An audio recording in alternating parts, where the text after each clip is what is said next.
जय को पहाड़ पर जाने का बहुत शौक है, इसीलिए हम लोग उस पहाड़ पर पिकनिक के लिए गए थे। पर हमारे साथ वहाँ जो कुछ हुआ उससे तो हमारी जान ही जाती। हम घर से पिकनिक के लिए सुबह 5 बजे निकले थे। ठंड का मौसम होने के कारण बहुत घना अंधेरा था। हम चारों कार में से जा रहे थे। सारी सड़क सुनसान थी, कोई भी गाड़ी दिखाई नहीं दे रही थी। हम मस्ती करते करते आगे जा रहे थे। थोड़ी देर में जय को सुसु जाना था, तो मैंने गाड़ी रोक दी। बहुत अंधेरा था, तो मैं और जय टॉर्च लेकर उतरे और जय सुसु करने लगा। उसकी सुसु पूरी हुई, उसने अपने पैंट की चैन लगाई और आगे देखा तो कोई अचानक से उसके सामने आया और वो बहुत डरावना था। जय बहुत जोर से चिल्लाया और मैंने भी उससे पीछे खींच लिया और हम दोनों दौड़ने लगे और बहुत तेजी से गाड़ी में आकर बैठ गए। क्या हो गया? तुम दोनों ऐसे दौड़ कर क्यों आए?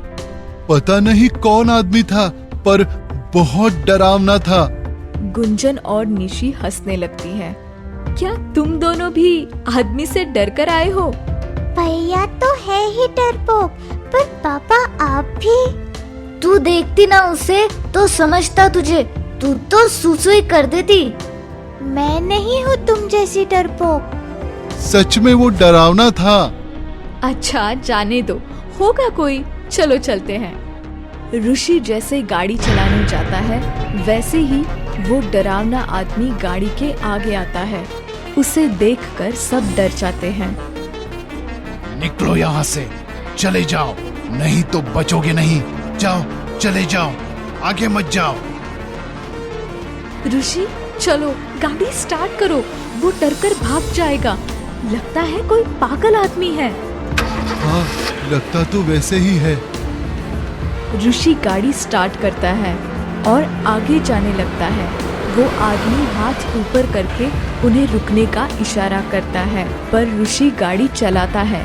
फिर उस आदमी के एकदम नजदीक आता है, तो फिर वो आदमी गाड़ी के सामने से हट जाता है और ऋषि गाड़ी आगे ले चलता है और वो आदमी जोर से बोल रहा होता है, रुक जाओ, मत जाओ आगे, वरना बहुत बड़ी मुश्किल में पड़ जाओगी।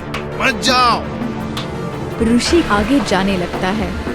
थोड़ी देर आगे जाता है तो फिर से वही आदमी उनके गाड़ी के सामने आता है। उसे देखकर सब चौंक जाते हैं। ये कैसे आया? आया होगा किसी और रास्ते से गाड़ी पर। अरे पर गाड़ी तो नहीं दिखाई दे रही।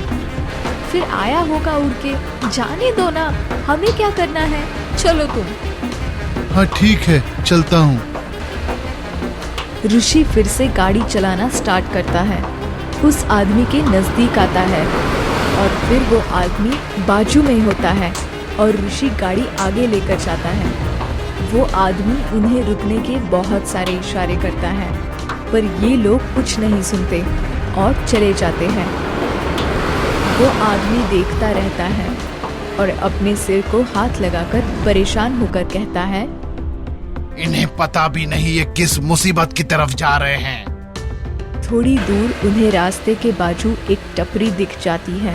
वैसे टपरी की स्थिति कुछ अच्छी नहीं होती, पर वहाँ एक छोटा सा बल्ब चल रहा होता है, तो इन्हें लगता है शायद कोई हो उस टपरी में। ऋषि देखो, वहाँ शायद कोई होगा। हाँ देखते हैं, चलो। ऋषि गाड़ी रोकता है। सब गाड़ी से उतरते हैं। उन्हें एक बूढ़ी औरत दिखती है। यहाँ सब उस औरत के पास जाने लगते हैं। कौन होगी वो औरत और वो अकेली वहाँ क्या कर रही होगी? क्या ऋषि और उनके परिवार की पिकनिक अच्छे से होगी, या जैसे वो आदमी कह रहा था मुसीबत आएगी? क्या वैसे सच में वो लोग किसी मुसीबत में पड़ जाएंगे? एक फैमिली होती है जिसमें पति, पत्नी और उनके बच्चे होते हैं। एक 10 साल का लड़का और एक 10 साल की लड़की।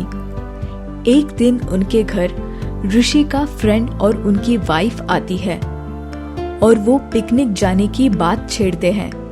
पर उनकी पिकनिक के बात पर सारे के सारे पिकनिक जाने को नहीं बोल देते हैं।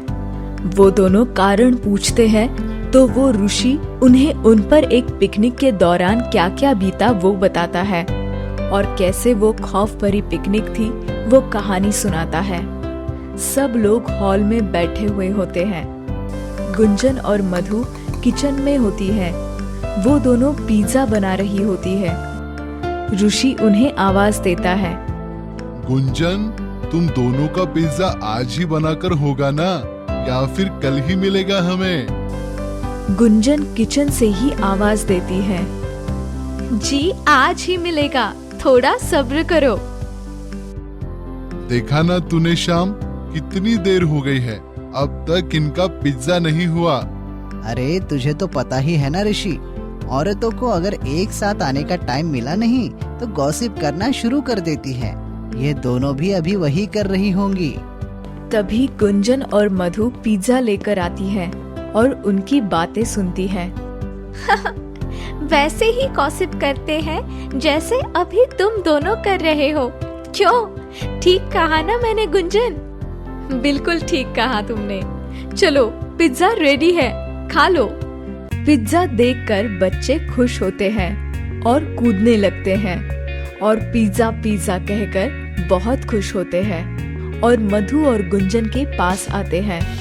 वो बहुत जल्दी जल्दी पिज्जा लेने की कोशिश करते हैं। अरे धीरे धीरे, गिर जाएगा। मम्मी पहले मुझे पिज्जा देना, मैं बड़ा हूँ।